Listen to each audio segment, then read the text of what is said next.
ममतांकु बेंगल व्यवसायी संघर चेतावनी। ओडिशा को आलू नदेले सारा देश को देवनी आलू। ओडिशा को आलू बंद करने पर एवं ओडुआर पश्चिमबंग सरकार। पश्चिमबंग रे मध्य सृष्टि हो पारे आलू संकट।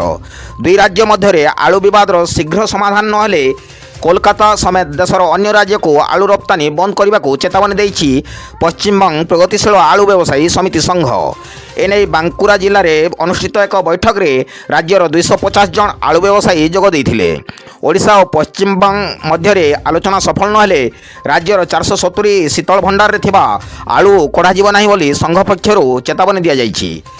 पश्चिमबंग विभिन्न शीतल भंडार रे एबे 8 कोटी 79 लाख बस्ता आलू गच्छित रही। वाईबी खुरानिया हेले नुआ पुलिस डीजी। जगेश बहादुर खुरानिया हेले नुआ डीजीपी। खुरानिया नियुक्ति नहीं प्रकाश पाइला विज्ञप्ति। खुरानिया होती 1990 ब्याचर वरिष्ठ आईपीएस। निकटरे केंद्रीय डेपुटेशन रु फेरुछंती खुरानिया। बीएसएफ स्पेशल डीजी भावे कार्यकरी फेरिछंती। खुरानिया प्रत्यावर्तन पर से ओडिशार परवर्ती डीजीपी हेबा नहीं चर्चा जोर धरथिला। 1990 ब्याचर Odisha cadre IPS Y B Khurania पूर्व पुलिस कमिशनर थिले।